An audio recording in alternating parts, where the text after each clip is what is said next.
का काम करता है, लेकिन सीमा लांघकर सीमा आ गई पाकिस्तान से। कहाँ गया ड्रोन? देखिए, मैं आपको एक बात बता दूं कि जिस तरीके से हमारे देश की गोदी मीडिया ने उसको इंटरनेशनल भाभी बना दिया है, राष्ट्रीय भाभी बना दिया है हमारे देश की। देश के टेलीविज़न चैनल पर ना महंगाई दिखाई जा रही है, ना बेरोजगारी दिखाई जा रही है, बस 24 घंटे देश के टेलीविज़न पर सीमा को दिखाया जा रहा है। एक बात आप मुझे बताइए, जब एक आम महिला भारत देश की सरहद और सीमा को लांघकर हमारे देश में आ सकती है, तो आप सोचिए कि हमारे देश की सरहद की सुरक्षा की जिम्मेदारी कौन लेगा? हमारे देश की आईबी क्या कर रही है? हमारे देश की इंटेलिजेंस क्या कर रही है? हमारे देश की तमाम एजेंसियां क्या कर रही हैं? तमाम जांच एजेंसियां हमारे देश की क्या कर रही हैं? आप इस सवाल का मुझे जवाब दीजिए। क्या कर रहे हैं हमारे देश के जो तमाम जो लोग हैं, वो क्या कर रहे हैं? लेकिन मोदी जी ने कहा था कि हम तो कपड़ों से पहचान लेते हैं। अरे नरेंद्र मोदी जी, अगर आप कपड़ों से पहचान लेते तो पुलवामा में हमारे देश के जवान शहीद नहीं होते, हमारे देश के जवान भारत देश के बॉर्डर पर शहीद नहीं होते।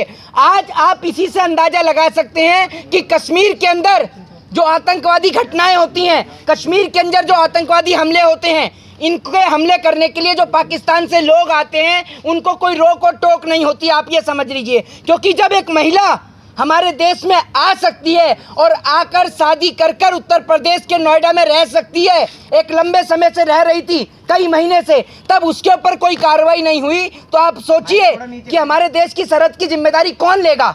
सरहद की सुरक्षा की हिफाजत कौन जिम्मेदारी उनकी लेगा?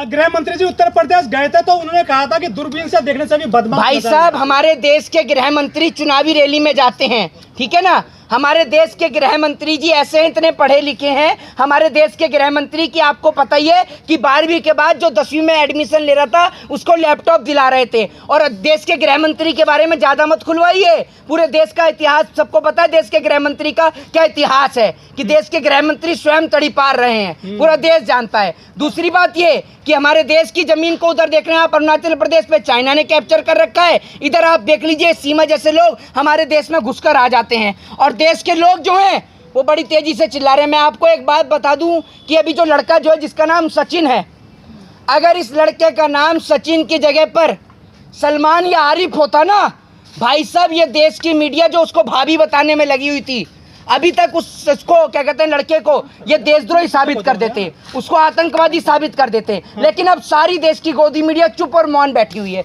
एटीएस ने उसको उठाया है और एटीएस ये बताती है कि उसकी जो बातचीत है और भी कई लोगों से हो रही थी। आप ये सोचिए। लेकिन अजय डोभाल 6 साल रहे हैं पाकिस्तान में जासूस बनकर जी, वो कैसे फेल हो गए सीमा को लेकर? एक बात आप मुझे बताइए, जब हमारे देश से कोई उस देश में जासूस बन के जा सकता है, तो उस देश का भी कोई व्यक्ति इस देश में जासूस बन के आ सकता है? हाँ, सनातनी भाभी बना लिया आपने तो उसको। कौन को किसकी भाभी? आपकी भाभी होंगी, अपने घर में ले जाइए, नाश्ता पानी कराइए, उनके मुंह दिखाई करिए जाकर। क्यों नहीं करते? एटीएस में जाकर मुंह दिखाई करिए ना अपनी भाभी की। नहीं करेंगे मुंह दिखाई? कर रही है, पैसे दिए जा रहे हैं मुंह दिखाई के। कहां नहीं, काय की भाभी हो गई? किसकी भाभी हो गई? ठाकुरों की भाभी है वो। है? काय की भाभी हो गई? शादी करी नहीं, कल को अगर हमारे देश में कोई आतंकवादी हमला हो जाता है तो उसका जिम्मेदार कौन होगा? ये जो भाभियां बना रहे हैं, जो कह रहे हैं मेरी भाभी है मेरी भाभी है, वो जिम्मेदारी लेंगे क्या उसकी? जरा ये बताइए। तुलसी पूजा करती है वो, है? तुलसी पूजा करती है, तो तुलसी पूजा करने वाला आतंकवादी नहीं हो सकता? बन गई है, बुर्का छोड़ दिया उसने, बुर्का छोड़ दिया। अरे एक बात आप मुझे बताइए, एक बात आप मुझे बताइए कि जो लोग जासूस बन के आते हैं वो सारे काम करते हैं। आपने वो फिल्म नहीं देखी जॉली एलएलबी? वो फिल्म नहीं देखी आपने जॉली एलएलबी?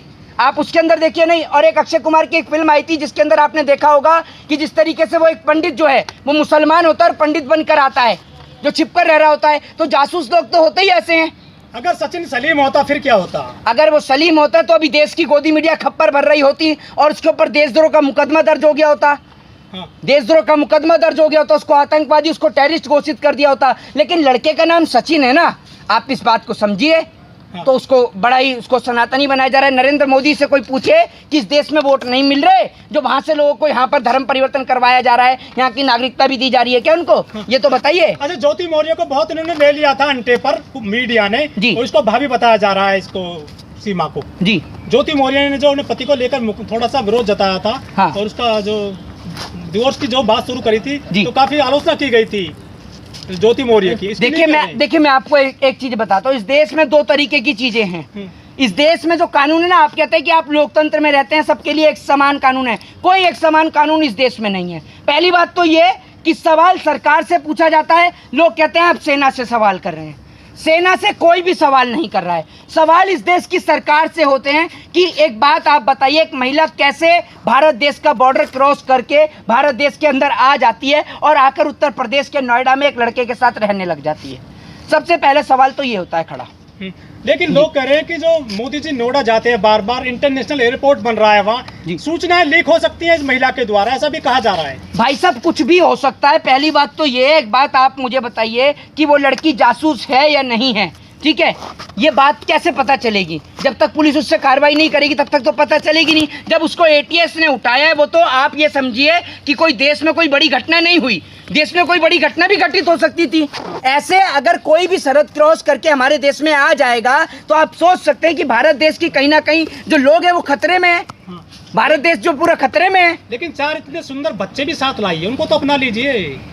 आपको अगर अपनाने का इतना शौक है तो अपने छोड़कर उनके को अपना लीजिए। आप क्यों नहीं अपना लेते?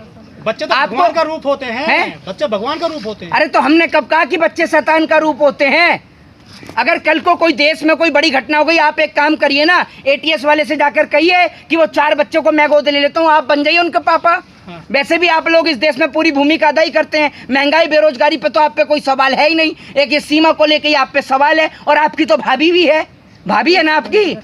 है सनातनी भाभी बन गई है। नहीं, आपकी तो भाभी है। जो धीरेन्द्र शास्त्री कह रहे थे उनके आगे पीछे सब पर्चा जो है खोल देंगे, और उसके बाद फिर सीमा कहती है मैं धीरेन्द्र शास्त्री की भक्त, मुझे अच्छे लगते हैं। तो आपको लगता है कुछ साजिश है सीमा के पीछे? एक बात आप मुझे बताइए, आप धीरेन्द्र शास्त्री को मानती हैं क्या? नहीं, मैं तो नहीं मानती। हैं? नहीं मानती ना, बहुत अच्छी बात है। अगर आप मानती तो फिर मैं पूछता, एक बात आप मुझे बताइए, वो धीरेन्द्र शास्त्री जो कहता है 27 साल का लड़का ये बात को कहता है कि जो महिला जो है वो खाली प्लॉट है। एक बात आप मुझे बताइए, एक वो महिला भी होती है जिसके पति की डेथ हो जाती है और वो विधवा हो जाती है, तो इसका मतलब क्या वो खाली प्लॉट है?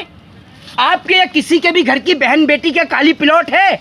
ये बताइए ना आप मुझे। ये जो बाबा जो ऊटपटांग बयान देते हैं, इससे पहले वो रामदेव, वो 2.25 आंख वाला काना रामदेव, वो बयान देता है, आपने सुना ही होगा। वो कह रहा था कि मुझे तो महिलाएं बिना कपड़ों के भी अच्छी लगती हैं। ये 26-27 साल के लड़के जो कुछ नहीं कर पाते वो बाबा बन जाते हैं। एक बात आप मुझे बताइए, आप लोग जो धीरेन्द्र शास्त्री को बाबा कह रहे हैं, एक बात सोच के देखिए, उसने आपकी घर की बहन बेटियों के लिए यह बोला है कि वो खाली प्लॉट हैं। क्या आपके घर की बहन बेटियां खाली प्लॉट हैं?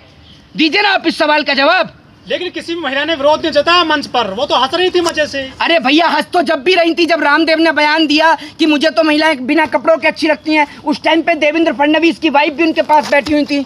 बताइए ना, हंस तो तब भी रही थी। ये महिला कौन है जो उसमें जाती है मंच पर? ये महिला, ये भाजपा के जो लोग हैं ना, भाजपा के कार्यकर्ता, आप देख नहीं रहे, मनोज तिवारी गाड़ी चला रहे हैं और धीरेन्द्र शास्त्री उसमें बैठे हुए हैं। तो क्या हो रहा है आपको समझ में नहीं आ रहा? बाबाओं का इस्तेमाल सिर्फ वोट बैंक के लिए किया जा रहा है।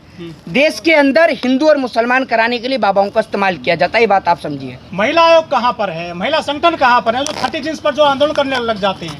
अरे एक बात आप मुझे बताइए, फटी जींस पे वो बाबा रामदेव जो फटी जींस की बात किया करता था, और वो जो महिला आयोग, ये महिला आयोग धीरेन्द्र शास्त्री को लेकर क्यों नहीं बोलती हैं? जो धीरेन्द्र शास्त्री ने महिलाओं को खाली प्लॉट बताया है, इस पर क्यों नहीं बोलती हैं? जरा बताइए ना। महिला आयोग को तो इनके ऊपर FIR दर्ज करानी चाहिए, क्यों नहीं कराती है FIR दर्ज? और दूसरी बात, ये जो तमाम महिलाएं जो खड़ी हुई हैं रिपोर्टर बनकर, आपको भी FIR दर्ज करानी चाहिए। क्या आपकी भावनाओं को ठेस नहीं पहुंचता? आप भी किसी के घर की बहन और बेटी हैं, आप भी तो महिलाओं में आती हैं, आप भी तो बेटियों में आती हैं, आपको भी FIR दर्ज करानी चाहिए। अगर आप भारत देश के एक जिम्मेदार नागरिक हैं, अगर आप भी किसी भाई की बहन हैं, किसी बाप की बेटी हैं, आपको भी FIR दर्ज करानी चाहिए। क्या महिला आयोग की जिम्मेदारी है? आपकी जिम्मेदारी नहीं है, आपको भी दर्ज करानी चाहिए। स्मृति ईरानी भी नहीं बोल रही है इस मामले में। स्मृति ईरानी को तो छोड़ दीजिए उन्हें, तो उनके बारे में पूछिए ही मत। मंत्री हैं वो, कैसे छोड़ दें? अरे फिर वही बात, स्मृति ईरानी की बेटी का कोई मामला आया है क्या बीच में? जब उनकी बेटी का मामला आता है वो तभी बोलती हैं, तो उसके अलावा नहीं बोलती हैं। मंत्रालय किस लिए सौंप रखा है इस मैडम को? मंत्रालय इसलिए सौंप रखा है घूमने फिरने के लिए, आराम से मजे लेने के लिए, बस। और क्या है? मुफ्त की आराम से बैठकर पेंशन खा रही है, तनख्वाह मिल रही है, बढ़िया। और क्या चाहिए इनको? देश में बेटियों के साथ बलात्कार हो, चाहे बेटियों के साथ दुष्कर्म हो, इनकी आवाज़ नहीं निकलती है स्मृति ईरानी की। लेकिन आप इनकी बेटी के ऊपर सवाल कर लो तो स्मृति ईरानी तुरंत गरजने लग जाती हैं। सनातन धर्म को लेकर आ रहे हैं धीरेन्द्र बाबा। इससे पहले सनातन धर्म नहीं था धीरेन्द्र शास्त्री से पहले, है? इससे पहले नहीं था। तमाम लोगों का कहना है कि हिंदुओं को जगाने का काम हो रहा है, हिंदू उनके नेतृत्व में ही जागेगा। तो हिंदू का कुंभकर्ण था पहले? नहीं, नहीं, हिंदू जो होता पहले कुंभकर्ण था या सोया पड़ा था, जो धीरेन्द्र शास्त्री ढोल बजा के सबको जगा रहे हैं, कैसे जगा रहे हैं बताइए ना।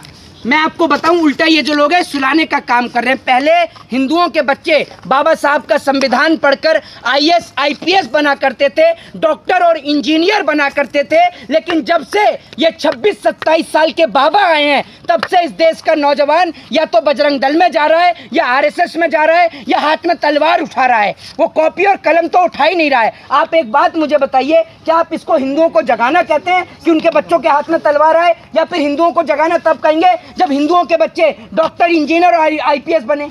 ये धीरेन्द्र शास्त्री ने कितनी बार मंच से खड़ा होकर बोला है कि हिंदुओं के बच्चे हाथ में कलम उठाएं और डॉक्टर, इंजीनियर, IAS और IPS बने। ये इसलिए नहीं बनने देना चाहते और बच्चों को इसलिए नहीं पढ़ने देना चाहते कि अगर बच्चे पढ़ गए तो इनकी दुकान कैसे चलेगी, इनकी तो दुकान बंद हो जाएगी। एक पढ़ा लिखा आदमी जो डॉक्टर हो, इंजीनियर हो, एडवोकेट हो, IAS हो, IPS हो, आपको लगता है कि वो उनकी बात के झांसे में आएगा? एक बात आप मुझे बताइए, अगर यही सब कुछ होता तो इनके बच्चे क्यों नहीं IAS IPS बन जाते? धीरेन्द्र शास्त्री ने अपने भाई को IAS या IPS क्यों नहीं बना दिया? बताइए ना आप मुझे। भारत देश को विश्वगुरु क्यों नहीं बना दिया? अगर आपके पास इतना ही सब कुछ है तो भारत देश को विश्वगुरु क्यों नहीं बना दिया? मैं आपसे कहता हूँ, मैं भी श्रद्धा रखता हूँ, मैं भी भगवान को पूछता हूँ, मेरी भी भगवान के प्रति आस्था है, और मैं आप लोगों से भी यही कहता हूँ कि आप भगवान को मानिए, भगवान के प्रति अपनी आस्था रखिए, अपनी श्रद्धा रखिए, लेकिन बीच में किसी मीडिएटर को, किसी दलाल को मत रखिए। आप भगवान की भक्ति करते हैं तो आप भगवान से सीधा संबंध रखिए, आप बीच में किसी मीडिएटर को क्यों रखते हैं? अगर मंदिर से दान पेटी हटा दी जाए तो भगवान को थोड़ी कोई दिक्कत होगी, या भगवान को कोई दिक्कत होगी? अरे अगर कोई मेरे से ये कहे, आप भगवान से कहते हैं भगवान जी मेरी नौकरी लगवा दीजिए, भगवान जी मेरे को एग्ज़ाम क्लियर करा दीजिए, अरे आप समस्त सृष्टि के रचयिता से मांग रहे हैं तो मांगेंगे तो आप उससे कुछ भी मांगे ना, उसको क्या ज़रूरत है?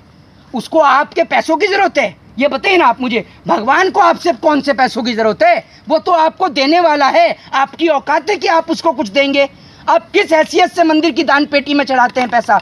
मंदिर की दान पेटी में पैसा चढ़ाने से अच्छा है कि उसमें 10, 5 रुपये, 20 रुपये और डाल के किसी गरीब का पेट भर दें। वो गरीब आपको दुआ भी देगा, आपको पुण्य भी मिलेगा और उस गरीब का पेट भी भर जाएगा। अरे धीरेन्द्र शास्त्री पर्ची खोल देते हैं, तुरंत करते हैं वो फैसला। अगर पर्ची खोलने का इतना ही शौक था तो पहले क्यों नहीं बता दिया कि वो भारत देश से, वो पाकिस्तान से जासूस घुस रही है? बताइए ना आप मुझे। ये पर्ची और पर्चे बहुत देखे हमने, ठीक है? इस पर्ची और पर्चे के चक्कर में जो खर्चा हो रहा है ना, इस खर्चे को देखिए। दूसरी बात ये सुन लीजिए ज़रा, दूसरी बात ये कि आप ये जो कह रहे हैं, ये बाबा ऐसे हैं जो ज्ञान देते हैं, बड़ा लंबा लंबा ज्ञान पेलते हैं। ये बाबा जी कहते हैं कि सब मोह माया है, धन दौलत सब मोह माया है, और खुद गाड़ियों से उतरते हैं, बड़ी बड़ी लग्जरी गाड़ियों से। धीरेन्द्र शास्त्री पैदल क्यों नहीं चलते? और बाबा हैं तो सिक्योरिटी की क्या ज़रूरत? ज़रा ये बताइए ना, लग्जरी गाड़ी की क्या ज़रूरत? साधु महात्मा कौन होते हैं? साधु महात्मा वो होते हैं जिनको मोह माया से कोई लगाव नहीं होता, उनको पैसे की कोई ज़रूरत ही नहीं है। आप ये देखिए तो लाखों करोड़ों रुपये, खरबों रुपया इनके पास है, ये तो VVIP खाना खाते हैं। धीरेन्द्र शास्त्री से कोई आम आदमी मिल सकता है क्या? ज़रा ये बताइए। धीरेन्द्र शास्त्री और प्रधानमंत्री में कोई अंतर नहीं है आज की डेट में। ना प्रधानमंत्री से आप मिल सकते हैं आसानी से और ना धीरेन्द्र शास्त्री से, तो ये बाबा कहाँ से हुए? लेकिन जो ये बताइए सर, जो इसको इतना टेंट पेंट कहाँ से मिल रहा है? इतना लाख रुपए खर्चा होता है। टेंट पेंट वही दे रहे हैं इसको जो लोग गाड़ी ड्राइव कर रहे हैं, जो इसकी गाड़ी चला रहे हैं। वो भाजपा के नेता जो गाड़ी चला चला कर लेकर जा रहे हैं ना, वही दे रहे हैं खर्चा, और कौन दे रहा है? वरना बाबा जी से पूछे कि बाबा जी कौन सा बिजनेस करते हैं। ये बाबा जी जो समझते हैं कि धर्म के, हिंदू धर्म के लोगों को बरगला देंगे, भैया हम भी हिंदू हैं, हम भी भगवान को मानते हैं। इसका मतलब ये नहीं है कि हम आपकी बात में आ जाएंगे, आपके झांसे में आ जाएंगे। हमें ईश्वर की भक्ति के बीच में किसी की जरूरत ही नहीं है। और एक बात आप मुझे बताइए, साधु महात्मा बनने में आदमी के पूरे जीवन, पूरी जिंदगी बीत जाती है, तब कहीं जाके उसको ईश्वर के दर्शन होते हैं। जब भगवान, महाभारत के अनुसार, जब अर्जुन को भगवान श्री कृष्ण के दिव्य रूप वाले दर्शन करने थे तो उनको दिव्य दृष्टि प्रदान की गई थी। वो भी नंगी आंखों से भगवान के दर्शन नहीं कर पाए थे, तब उनको दिव्य दृष्टि प्रदान की गई थी। और आप ये सोचिए, ये हनुमान जी से भी बात कर रहे हैं, ये रावण से भी बात कर रहे हैं। भैया 26-27 साल की उम्र में, समझ रहे हैं आप, 26-27 साल की उम्र में कौन सी सिद्धि आ गई ऐसी इनके पास? सोच कर देखिए, अपने दिमाग पर जोर डालिए कि कैसे जनता को पागल बनाया जा रहा है। जय हिंद, जय भारत, वंदे मातरम।